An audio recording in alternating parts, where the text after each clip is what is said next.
제15편 다윗의 시. 그의 혀로 남을 허물하지 아니하고 그의 이웃에게 악을 행하지 아니하며 그의 이웃을 비방하지 아니하며 그의 눈은 망령된 자를 멸시하며 여호와를 두려워하는 자들을 존대하며 그의 마음에 소원한 것은 해로울지라도 변하지 아니하며 이자를 받으려고 돈을 구워주지 아니하며 뇌물을 받고 무죄한 자를 해하지 아니하는 자이니 이런 일을 행하는 자는 영원히 흔들리지 아니하리이다. 우리 사랑하는 드림메이커 미니스트리 가족 여러분들, 벌써 1월 둘째 주가 지나가고 있습니다. 여러분 잘 보내고 계신지 모르겠습니다. 여러분들 오늘 보고 싶고요.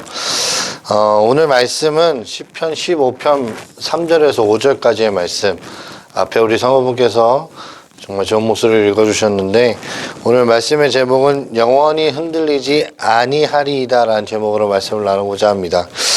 여러분, 관계에 있어서 가장 중요한 것은 뭐냐면 바로 말입니다. 말을 통해서 관계가 친밀해지기도 하고 멀어지기도 합니다. 자, 서로 악수를 하지 않더라도 말로써 그 관계의 정도가 결정이 됩니다. 그러므로 말이 참 중요합니다. 자, 오늘 본문 말씀 3절에서는 말로 관계가 멀어지는 경우들이 나열되는데 모두 세 가지입니다. 첫 번째는 혀로 남의 허물하지 아니하고, 자, 두 번째는 이웃에게 악을 행하지 아니하고, 세 번째로 이웃을 비방하지 아니하며 라고 나와 있습니다. 자, 이 세 가지는 공통적으로 말로써 이웃에게 상처를 주는 경우입니다. 자, 말로 상처를 줄 때는 대표적으로 이웃의 단점과 또 허물을 지적하거나 소문을 내는 것이 많습니다. 이 경우는 흔히 사회 공동체 안에서의 많이 겪게 되는 일입니다. 그런데 이웃의 단점이나 허물은 사실 죄가 아니에요. 사실 죄가 아닙니다. 그 사람의 연약함이고 부족함이라고 설명할 수 있어도 그것이 그 사람의 죄라고 말해서는 우리는 안 됩니다. 자, 사람은 누구나 연약한 부분이 있고 부족한 부분이 있습니다. 그러나 이것으로 그 사람을 죄인이라고 말하면 우리는 안 되는 것입니다. 그런데 우리가 어떤 사람의 단점과 이 부족한 점에 대해 다른 사람들과 이야기할 때는 마치 그 사람이 죄를 지은 사람인 것처럼 정죄하면서 우리가 말할 때가 많습니다. 그리고 그런 소문을 당사자가 들으면 마치 죄인 취급받는 느낌이 들고 큰 상처를 받게 됩니다. 이보다 더 심한 경우도 있습니다. 이번에는 한 사람의 단점과 그 부족함만이 아니라 그가 지은 죄를 들춰 말하는 것입니다. 우리가 어떤 이의 죄를 다룰 때 권면을 사용하듯이 상대방이 죄를 짓지 않도록 걱정하는 마음이 있어야 합니다. 죄를 재미있고 아주 흥미있는 이야기거리로 만들어서 주변 사람들과 나누는 것은 아주 위험한 일입니다. 그 사실을 당사자가 알았을 때에는 상처를 넘어서 어떻게 돼요? 도피하고 싶은 마음도 가질 수 있습니다. 이제는 이보다 더 심한 경우를 한번 말씀드려 볼게요. 이번에는 한 사람의 죄뿐만 아니라 그 사람이 당한 불행에 대해 말하는 것입니다. 여기서 불행을 말한다는 것은 뭐냐면 그 불행으로 인해서 그 사람을 비난한다는 의미예요. 자신의 불행한 일을 다른 사람들이 비난하며 소문을 낼 때 우리는 말로 받는 상처 중에 가장 큰 상처를 받게 됩니다.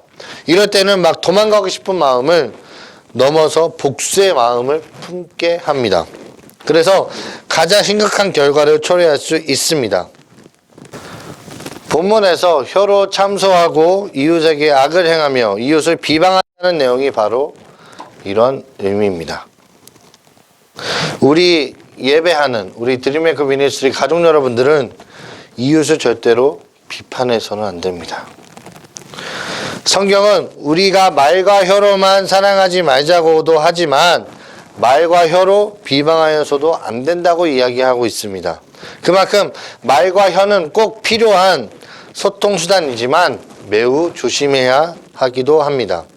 하나님은 우리에게 이 위험성을 분명히 성경에서 강조하셨습니다. 그래서 우리는 날마다 말씀을 묵상하며 말과 혀를 기도하고 찬양하는 일에 힘써야 합니다. 오늘 본문 말씀 4절 말씀을 보면 그의 눈은 망령된 자를 멸시하며 여호와를 두려워하는 자들을 존대하며 그의 마음에 서원한 것은 해로울지라도 변하지 아니하며 라고 말씀합니다.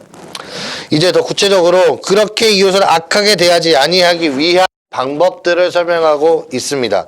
우리 주변에 그런 악한 사람들이 있다면 우리는 그들과 함께 하지 말아야 합니다. 그들이 아무리 어떤 도움을 주거나 이익을 가져다 준다고 할지라도 그 사람들과 함께 가까이 해서는 안 됩니다. 그래서 그의 눈은 망령된 자를 멸시하며 라고 말하는 것입니다. 그리고 오히려 여호와를 두려워하는 자들을 존대해야 합니다. 즉 예배하는 사람으로서 우리가 예배 도구로서 사용되는 사람들로서 이런 악행을 오히려 미워하고 그런 사람들과 함께하지 않는 자들을 존경해야 한다는 것입니다.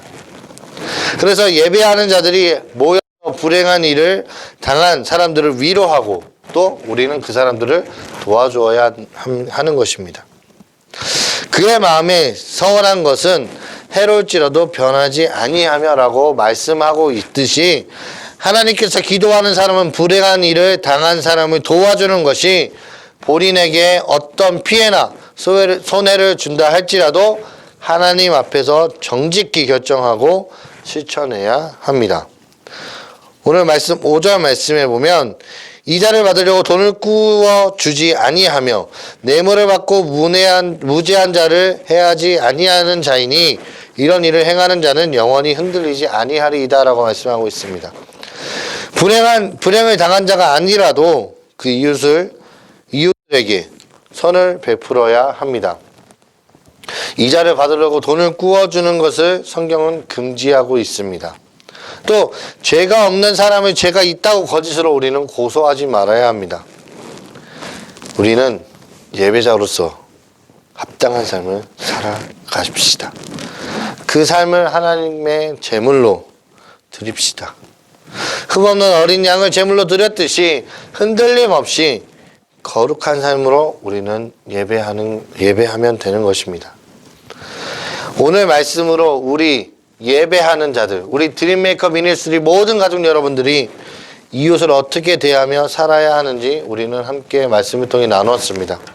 우리가 오늘도 이 말씀 안에서 우리가 만나는 이웃들에게 선을 하고 하나님의 사랑을 전하는 우리 드림메이커 미니스트리 가족 여러분들이 되시길 주님의 이름으로 축복합니다. 기도하겠습니다. 사랑의 하나님, 은혜를 감사합니다. 오늘 말씀을 통해서 우리가 이웃을 어떻게 대하며 살아야 하는지 말씀을 함께 나눴습니다.